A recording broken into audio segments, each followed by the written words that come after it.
নমস্কাৰ ছাৰ বাইদেউসকল। অহা 31 অক্টোবৰৰ ভিতৰত ৰাজ্যৰ চৰকাৰী কৰ্মচাৰীসকলৰ সমস্যা সমাধান হয়। এই সন্দৰ্ভত আজিৰ এই পেপাৰখনত গুৰুত্বপূৰ্ণ খবৰটো প্ৰকাশ পাইছে। প্ৰথমতে চাব, মুখ্যমন্ত্ৰী সাধাৰণ প্ৰশাসন বিভাগৰ মন্ত্ৰী মুখ্য সচিবলৈ অসম সচিবালয় সেৱা সন্থাৰ স্মাৰকপত্ৰ। 31 অক্টোবৰৰ ভিতৰত সচিবালয়ৰ কৰ্মচাৰীসকলৰ সমস্যা সমাধানৰ দাবী।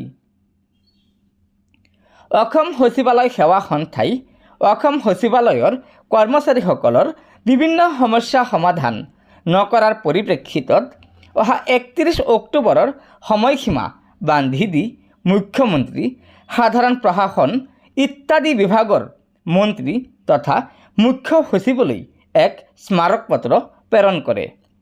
এইসকল কৰ্মচাৰীয়ে চৰকাৰৰ বিভিন্ন কাম কাজ আগবঢ়াই লৈ যায়। তেনে এক অৱস্থাত এই বিষয়া কৰ্মচাৰীসকলৰ বিভিন্ন ন্যায় দাবী সমাধানৰ ক্ষেত্ৰত ৰাজ্য চৰকাৰে অনীহা প্ৰকাশ কৰাৰ বাবে অসম সচিবালয় সেৱা সন্থাই গভীৰ উদ্বেগ প্ৰকাশ কৰে।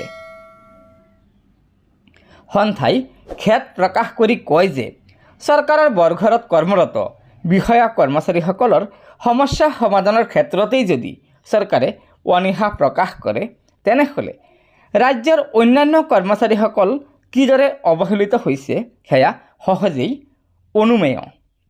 সন্থাই কয় যে অৱসৰী জীৱনৰ সুৰক্ষাৰ বাবে পুৰণি পেঞ্চন ব্যৱস্থাৰ পুনঃ প্ৰৱৰ্তন, সচিবালয়ৰ বিষয়া কৰ্মচাৰীসকলৰ সন্তানৰ বাবে উমলা ঘৰ নিৰ্মাণ, জনতা ভৱনৰ মেডিকেল ইউনিটিৰ উন্নতিকৰণ, জনতা ভৱনত সুশৃংখলিত পাৰ্কিঙৰ ব্যৱস্থা কৰা, পিতৃত্ব ছুটিৰ ব্যৱস্থা কৰা, কনিষ্ঠ প্ৰশাসনীয় সহায়ক পদৰ নামাকৰণ, ৰুক্মিণী নগৰত চৰকাৰী আৱাসগৃহ নিৰ্মাণ আদি বিভিন্ন সমস্যাৰ সমাধানৰ বাবে চৰকাৰৰ ওচৰত সচিবালয় সেৱা সন্থাৰ তৰফৰ পৰা আৰ্জি পেছ কৰা হৈছিল।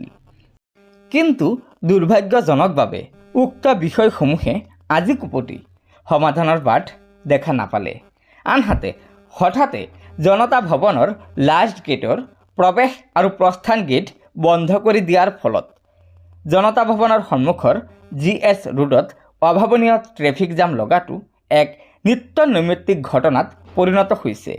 লগতে ফুট অভাৰব্ৰিজত পৰ্যাপ্ত পোহৰৰ ব্যৱস্থা নথকাৰ বাবে উক্ত স্থানটি বিভিন্ন অসামাজিক কামৰ স্থলী হৈ পৰিছে আৰু সচিবালয়ৰ মহিলা কৰ্মচাৰীসকলে এই পথছোৱা অতিক্ৰম কৰাৰ ক্ষেত্ৰত দুৰ্ভোগ ভুগিবলগীয়া হৈছে।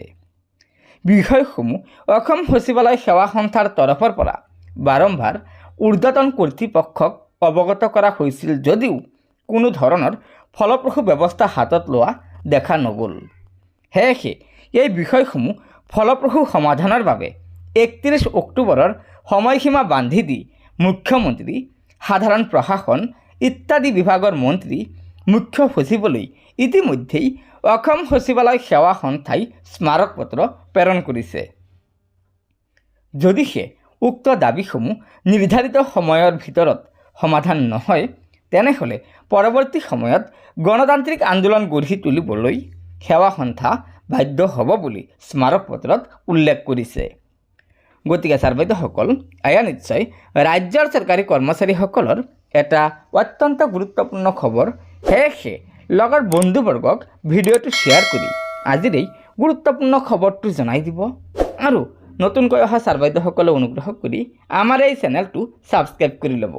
ধন্যবাদ। জয় আই অসম।